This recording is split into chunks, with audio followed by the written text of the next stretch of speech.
चलिए क्लास शुरू करते हैं। Good afternoon to all students. और आपकी अब ऑनलाइन क्लासेस होंगी।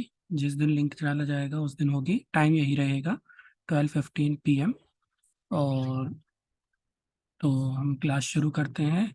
मतलब पीछे से ही शुरू करेंगे हमारा, क्योंकि आपका रिवीजन भी हो जाएगा इसी बहाने और क्लासेस आपकी छूटी भी होंगी। तो ठीक है, तो शुरू करते हैं क्लास।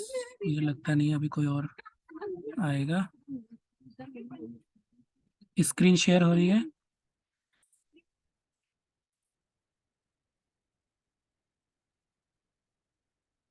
जितेंद्र,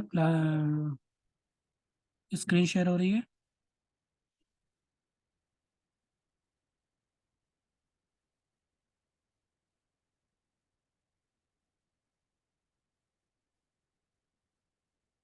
यस सर, हो रही है हो रही है। ओके ओके, ठीक है।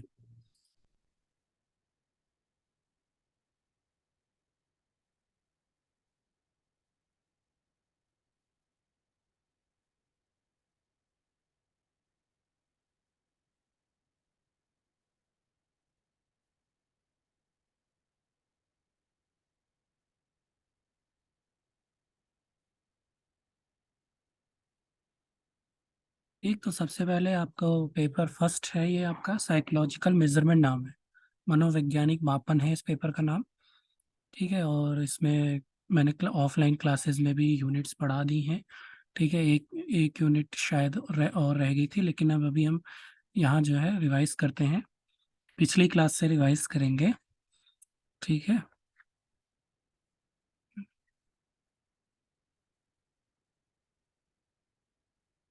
चंद्रा का अभी भी जो है माइक वो नहीं हुआ है। चलिए, मैसेज डाल देता हूँ इसको फिर से।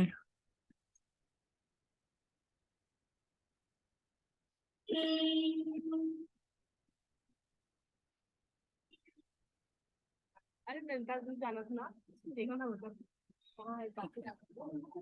ठीक है, तो आज का हमारा जो टॉपिक है वो है साइकोलॉजिकल टेस्ट। ठीक, पिछली क्लास अगर आप किसी ने अटेंड करी होगी तो उसको पता भी होगा। तो मनोवैज्ञानिक परीक्षण किसे कहते हैं? टेस्ट शब्द से तो आप समझते ही होंगे क्या होता है टेस्ट। ठीक, जब हमें किसी भी किसी भी गुण का मापन करना होता है, ठीक है, तो हम एक टेस्ट लेते हैं। अचीवमेंट पता करनी होती है, उपलब्धि। और तो कितना सीखा गया है कुछ भी, उसका जब हम परीक्षा मापन करेंगे, ठीक है, कहाँ तक कोई चीज़ सीखी गई है, ठीक है ना, तो वहाँ पर हम परीक्षण लेते हैं। आपके जो एग्जाम्स होते हैं हर 6 महीने 1 साल में, उसमें भी ये आपको नंबर्स मिलते हैं। तो उसमें भी आपका पता चलता है कि आप जिस क्लास की स्टडी करी आपने, उसमें आप अब जो है कैपेबल हो गए हैं कि नहीं हो गए। ठीक, तो परीक्षण टेस्ट क्या होता है वो तो जानते हैं। साइकोलॉजिकल टेस्ट की हम यहाँ बात करेंगे। ठीक, क्या होता है साइकोलॉजिकल टेस्ट? ठीक, तो यहाँ पर इसको ध्यान देने वाली बात है कि psychological testing is a standardised method. ठीक, मनोवैज्ञानिक परीक्षण जो है एक मानकीकृत विधि है। ठीक, स्टैंडर्डाइज मेथड है, मानकीकृत विधि है। बाय विच वन और मोर साइकोलॉजिकल क्वालिटीज, जिसके द्वारा एक या उससे अधिक, ठीक है, वन और मोर, उससे एक या उससे अधिक psychological qualities of a person are measured. ठीक है, एक या एक से अधिक मनोवैज्ञानिक गुणों का मापन होता है किसी व्यक्ति के। ठीक है, तो किसी व्यक्ति के एक या उससे अधिक मनोवैज्ञानिक गुणों का मापन होता है, आइदर क्वालिटेटिवली और क्वांटिटेटिवली। ठीक, ये कैसा? या तो संख्यात्मक रूप में भी और गुणात्मक रूप से भी। ठीक है, क्वालिटेटिवली उसका भी मेजर कर सकते हैं या क्वांटिटेटिवली। ठीक है, थ्रो सर्टेन वर्बल और नॉन वर्बल रिस्पॉन्सेज, थ्रो किसी विशेष शाब्दिक अनुक्रियाओं से या फिर अशाब्दिक अनुक्रियाओं से। ठीक है, तो मनोवैज्ञानिक परीक्षण एक मानकीकृत विधि है जिसके द्वारा किसी व्यक्ति के एक या उससे अधिक मनोवैज्ञानिक गुणों का मापन होता है, संख्यात्मक रूप से या गुणात्मक रूप से। और चाहे वो अनुक्रिया शाब्दिक भी हो सकती है और अशाब्दिक भी हो सकती है। ठीक है, तो ये चार चीजें जो इसमें मेंशन की गई हैं, जो चार पॉइंट्स आप इसमें नोट कर सकते हैं कि पहला तो स्टैंडर्डाइज मेथड है, दूसरा किसी व्यक्ति के मनोवैज्ञानिक गुणों का मापन हो रहा है, साइकोलॉजिकल क्वालिटीज का, और क्वांटिटेटिवली मेजर है या क्वालिटेटिवली मेजर है, और चौथा है वर्बल और नॉन वर्बल दोनों रिस्पॉन्सेज इसमें जो सब्जेक्ट ही हमारा दे सकते हैं। ठीक है, तो मनोवैज्ञानिक परीक्षण में मनोवैज्ञानिक गुणों का मापन होता है। ठीक है, आगे बढ़ते हैं। अब कैरेक्टरिस्टिक्स की बात होगी तो वही जो पूरी परिभाषा भी मैं जो मैंने बताई अभी आपको, उसमें आप गुण भी देख सकते हैं कौन कौन से गुण हैं। ठीक है ना, तो पहला है it is a standardised test. ठीक है, मानकीकृत परीक्षण होता है। और इट हैज़ रिलायबिलिटी। ठीक, इसमें विश्वसनीयता होती है। ठीक है, विश्वसनीयता भी आने वाले टॉपिक्स में आप पढ़ेंगे रिलायबिलिटी क्या होता है, लेकिन यहाँ पर मैं शॉर्ट में आपको बता देता हूँ विश्वसनीयता कि किसी भी परीक्षण के को जब हम एडमिनिस्ट्रेशन कर रहे हैं उसका, ठीक है, और उसके जो परिणाम हैं वो लगभग जितनी बार हम उसको उसको प्रशासन करा रहे हैं, उसको प्रयोजकों को दे रहे हैं, उसके स्कोर लगभग एक समान आए तो उनमें विश्वसनीयता होती है। ठीक, मान लीजिए पहली बार कराया, दूसरी बार कराया, तीसरी बार कराया, पर स्कोर बिल्कुल ही अलग आ रहे हैं, डिफरेंट आ रहे हैं, तो मतलब उनमें विश्वसनीयता नहीं है। ठीक है, और अगर उनमें लगभग बराबर स्कोर्स आ रहे हैं, ठीक है, ज़्यादा फर्क नहीं है सभी स्कोर्स में, तो मतलब कि उसमें रिलायबिलिटी है। ठीक, थर्ड है इट हैज़ वैलिडिटी। ठीक, वैलिडिटी भी आने वाले चैप्टर्स में टॉपिक्स में आएगा आपका। यहाँ भी मैं बता दूँ, वैलिडिटी का मतलब होता है कि जो परीक्षण जिस उद्देश्य के लिए बनाया गया है वो उसी उसका मापन कर रहा है कि नहीं। अर्थात जैसे अगर कोई तनाव का टेस्ट है, ठीक है, स्ट्रेस का टेस्ट है, या IQ इंटेलिजेंस क्वेश्चन का टेस्ट है, ठीक, तो वो इंटेलिजेंस का मापन करने के लिए बनाया, तो वो इंटेलिजेंस का ही मापन करे। ठीक है, अचीवमेंट का या एस्पायरेशन या एटीट्यूड का मापन ना करे। ठीक है, तो जो परीक्षण जिस उद्देश्य के लिए बनाया गया है वह उस उद्देश्य की पूर्ति करता है। ठीक है, फोर्थ है ऑब्जेक्टिविटी इन स्कोर्स। ठीक है, जो ये टेस्ट होते हैं उनमें वस्तुनिष्ठता होती है। ठीक है, वस्तुनिष्ठता का मतलब उसको कोई भी उसकी कोई भी स्कोरिंग करेगा तो स्कोर्स जो है उनमें एक समान ही होंगे। जैसे आपके ऑब्जेक्टिव टाइप क्वेश्चन होते हैं, ठीक है, अगर सही है तो 1 नंबर मिलता है, गलत है तो 0 नंबर मिलते हैं। ठीक है, मतलब उसमें ऑब्जेक्टिविटी है, चाहे उसको कोई भी चेक करे। ठीक है, इसका विपरीत सब्जेक्टिविटी क्या होती है, जैसे आपके एग्जाम्स होते हैं थ्योरी बेस्ड होते हैं, ठीक है, उसमें आपको लिखना पड़ता है। अब उसे कोई टीचर चेक करेगा तो आपको 10 में से 5 नंबर देगा, कोई चेक करेगा तो 10 में 7 भी दे सकता है, 8 भी दे सकता है, मतलब उसमें सब्जेक्टिविटी है। ठीक है, तो ये जो टेस्ट होते हैं इनमें वस्तुनिष्ठता होती है। ठीक है, सही है तो एक पर्टिकुलर नंबर दिया जाता है, गलत है तो एक पर्टिकुलर नंबर इसमें दिया जाता है। ठीक है, और इट हैज नॉर्म्स। ठीक है, नॉर्म्स क्या होता है, मानक क्या होते हैं, क्लास में मैंने डिस्क्राइब किया था। मानक जो है वो स्कोर्स की व्याख्या करते हैं। ठीक है, स्कोर्स अपने आप में कुछ नहीं बताते हैं हमको। ठीक, अगर किसी विद्यार्थी के 100 में से 70 नंबर या 60 नंबर आए हैं, ठीक है, तो हमें उसकी परफॉर्मेंस का नहीं पता चलेगा। ठीक है, लेकिन हमने नॉर्म्स बना रखे हैं। अगर हमने नॉर्म्स बनाए होंगे कि हाँ भाई अगर 60 से अबव है, ठीक है, तो उसे फर्स्ट डिवीजन देंगे, उसका परफॉर्मेंस अच्छा है, मतलब अगर 60 से कम है तो सेकंड डिवीजन है। ठीक है ना, तो नॉर्म्स जो है, मानक जो है, वो स्कोर्स की व्याख्या करते हैं। ठीक, और एक एग्जांपल और भी है, जैसे आप IQ टेस्ट की बात होती है, IQ लेवल की बात हो रही होती है, तो उसमें भी नॉर्म्स अगर बने होंगे।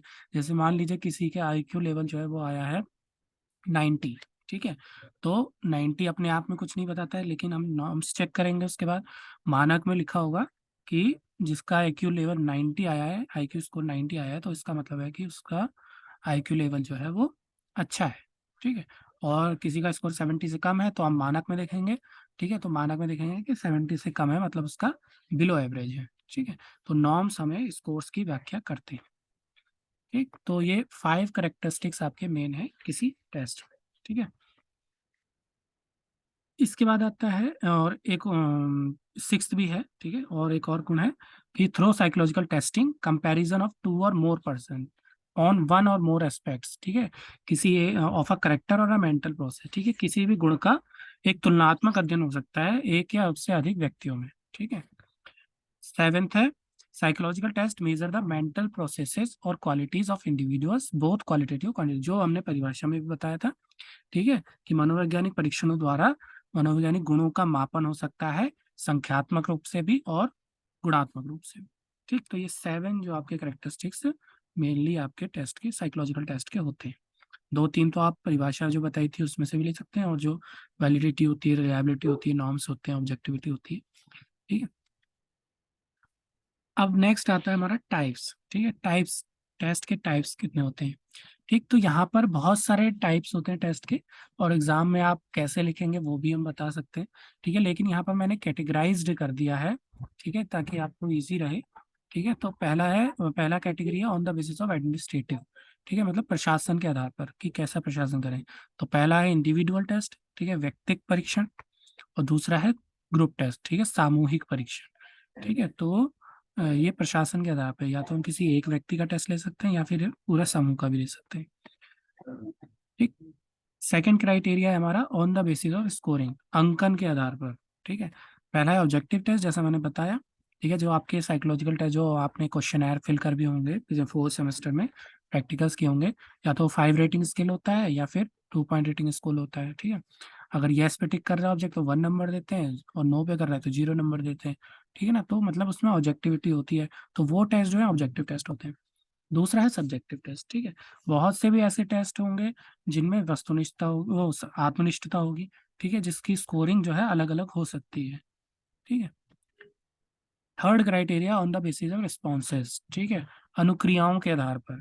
ठीक, तो पहला है पावर टेस्ट, शक्ति परीक्षण। दूसरा है स्पीड टेस्ट।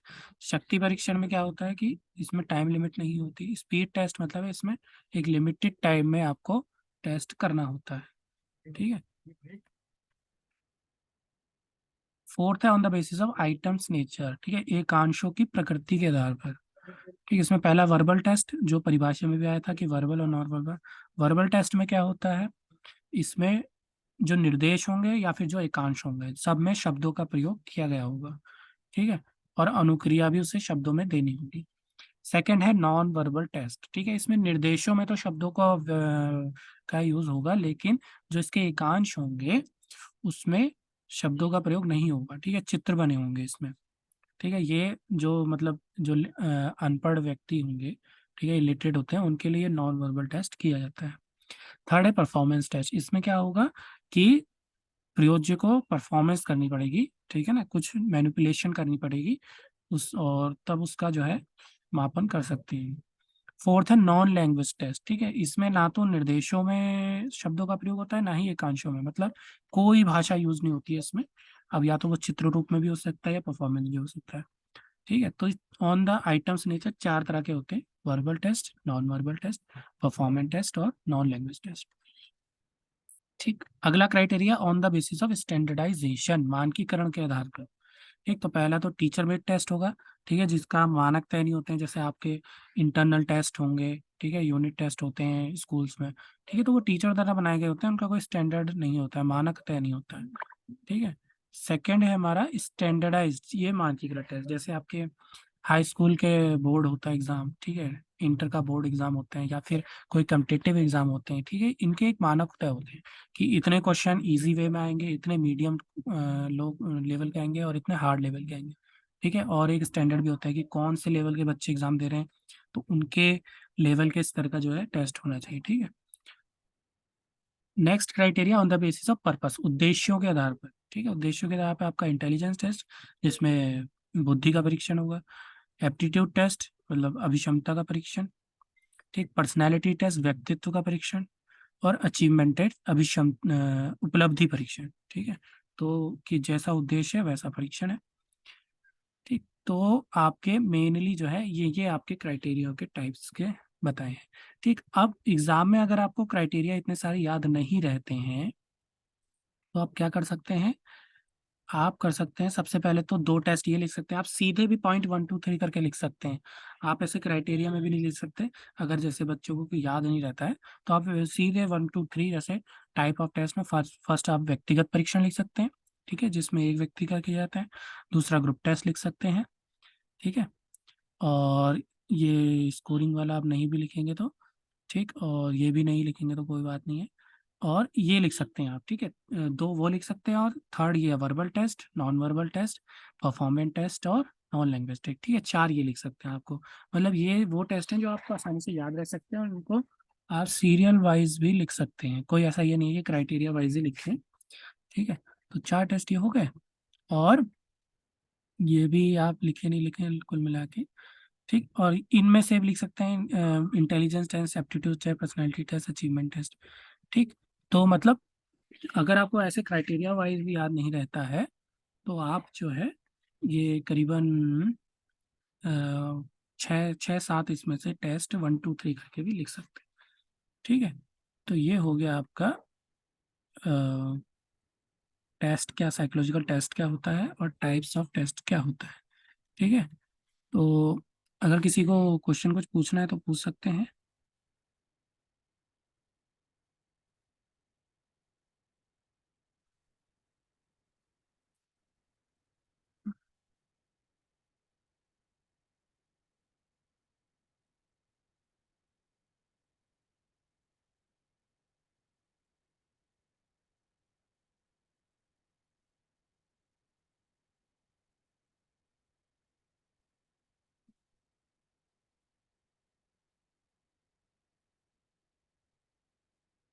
ठीक है, तो नेक्स्ट क्लास में अब अभी नेक्स्ट जब भी क्लास होगी लिंक आपका डाला जाएगा, ठीक है। और सौरभ, क्लियर हो गया यहाँ तक आपको? कोई क्वेश्चन पूछना है कुछ?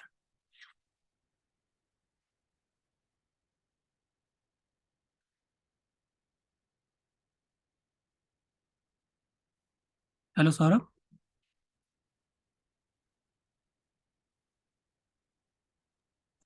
Yes sir. क्लियर हो गया? हेलो। हाँ हेलो सौरभ, क्लियर हो गया? यस सर, क्लियर हो गया सर। ठीक है। और टॉपिक दे दो ना सर मेरे को प्लीज ना। कोई नहीं, अभी बहुत टाइम है, आप कॉलेज आइएगा, जब फरवरी में खुलेगा तो मिल जाएगा टॉपिक, परेशान होने की ज़रूरत नहीं है, ठीक है। ठीक हो और गया सर। हाँ, ठीक है, तो thank you so much for joining, और लीव कर सकते हैं plus. Okay sir, thank you sir.